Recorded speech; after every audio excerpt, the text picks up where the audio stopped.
Democracy खत्म कर देंगे, इलेक्शन कमीशन की इंडिपेंडेंस खत्म कर देंगे। और हमने अनुभव किया। मैं घर में जब बोलता हूं, मैं कहता हूं कि 60 साल हो गए हमारे देश को स्वतंत्र हुए। इन 60 सालों में हर 5 साल बाद नियमित रूप से चुनाव हुए और जनता ने चुना कि किसको चुनेंगे। शांतिपूर्वक परिवर्तन हो गया, कोई हिंसा नहीं हुई, कोई गोलियां नहीं चली, सेना ने गोलियां नहीं चलाई, कुछ नहीं हुआ।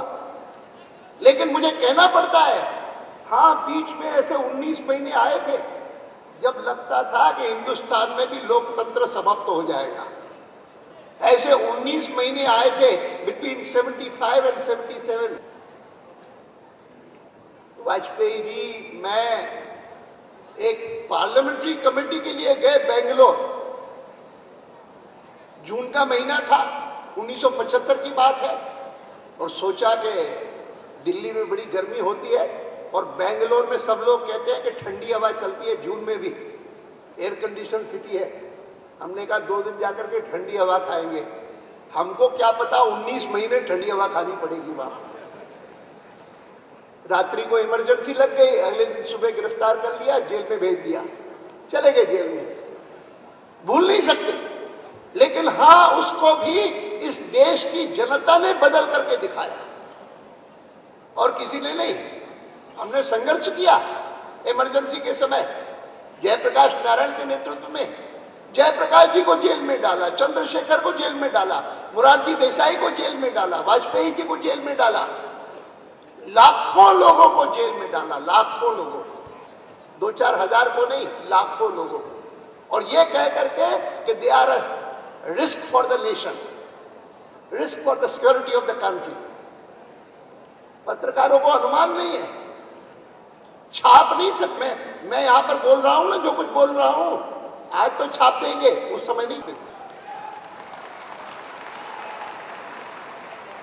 ये तो छोड़ो, पार्लियामेंट की प्रोसीडिंग्स भी नहीं छप सकती थी। अगर उसमें आलोचना है तो सरकार की आलोचना कोई नहीं कर सकता। ये सब कुछ इस देश ने देखा है और उसमें से निकला है, और निकल करके जहां पहुंचा है आज दुनिया में। भारत की अगर इज्जत है तो एक कारण है हमारा लोकतंत्र, और वो लोकतंत्र हमारी इज्जत का ही कारण नहीं, हमारी उन्नति का कारण बने, यह जवाबदारी वोटर पर है। विवेक पूर्वक मतदान करना, कोई चूके नहीं। यहां पर बहुत सारे नौजवान मुझे दिखाई देते हैं, मैं उनसे पहली अपील करता हूं कि इस बार 2009 में 10 करोड़ नौजवान वोटर पहली बार वोट देंगे।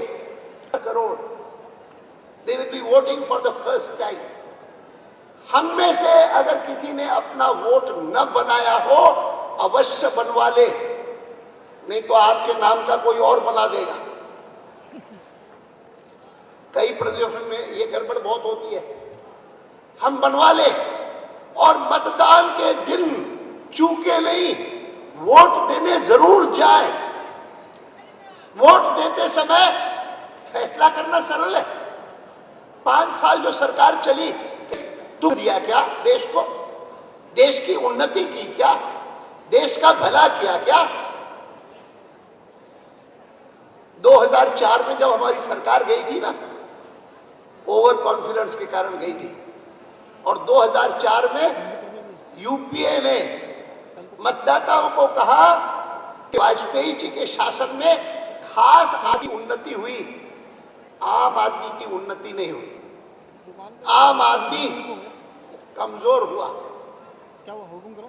मैं सबको कहता हूं कि इन 5 सालों में, अखबारें पढ़ते हैं आप देखते होंगे, आज भी सुबह थे कि वो जो दुनिया भर के सबसे संपन्न लोग हैं, बिलियनर्स हैं, उनमें 4 भारत के, 4 नाम, 4 भारत के ये बिलियनर्स हैं। एमजे अकबर यहाँ के पत्रकार रहे हैं, पश्चिम बंगाल के ही रहे हैं।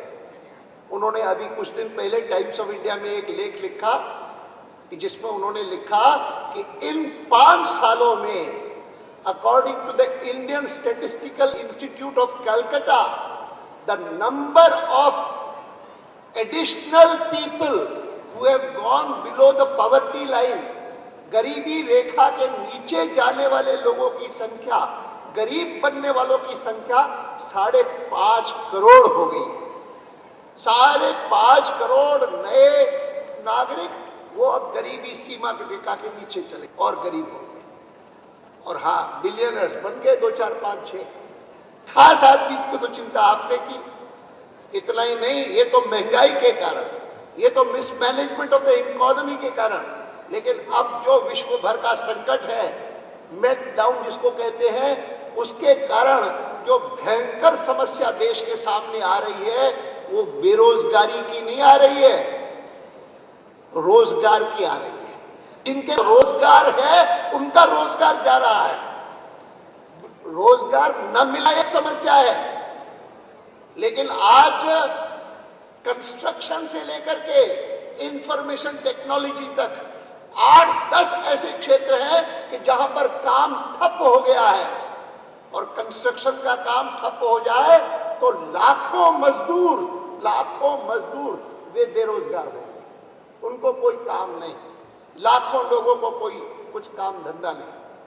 ये जो स्थिति पैदा हुई है, क्या मैं आपको कह सकता हूं कि मैं 1950 से लेकर के 50 में पंडित नेहरू प्रधानमंत्री बने थे, तब से लेकर के आज तक सभी सरकारें देखी, from very close quarters, from a ring side seat.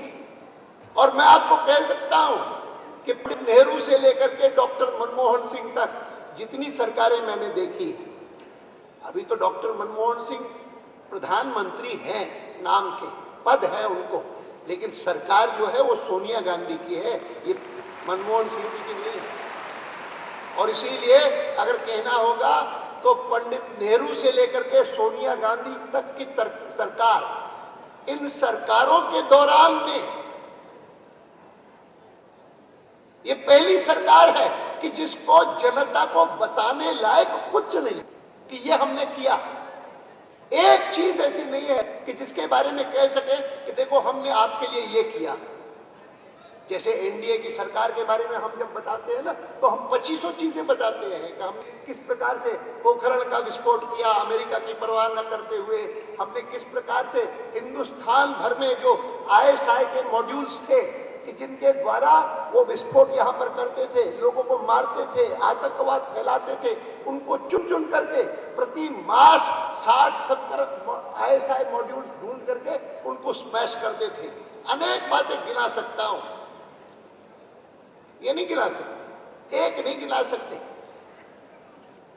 एक विफल सरकार, पूरी तरह से विफल सरकार, हर मोर्चे पर विफल, आर्थिक मोर्चे पर विफल, सामाजिक मोर्चे पर विफल और सुरक्षा के मोर्चे पर तो इससे अधिक विफल कोई सरकार देखेगी। क्या हो गया पश्चिम बंगाल, अभी मुंबई में जो कांड हुआ, जिसको हिंदुस्तान भर की जनता ने 3 दिन तक लगातार टेलीविजन पर देखा, उसके कारण सारे हिंदुस्तान में असुरक्षा का भाव पैदा हुआ। और ये तो पश्चिम बंगाल है, पूर्वी भारत है, जहां पर संख्या में लगातार बंगाल कर रहे हैं। और जिस घुसपैठ को लेकर के सुप्रीम कोर्ट तक ने कहा कि what is happening in the eastern part of the country is nothing less than external aggression, ये बाहरी आक्रमण है। और इस बाहरी आक्रमण में ये सरकार कानून ऐसे पारित करती है उसको प्रोत्साहन मिले। IMDT एक्ट जब सुप्रीम कोर्ट ने स्ट्राइक डाउन किया तो इस सरकार ने उनके निर्णय को स्वीकार करने की बजाय उसी कानून को बैकडोर से ला करके खड़ा कर दिया। फिर से सुप्रीम कोर्ट ने स्ट्राइक डाउन किया, फिर से भर्त्सना की सरकार की। ऐसी सरकार पहले नहीं देखी। छुट्टी करिए और ये मान करके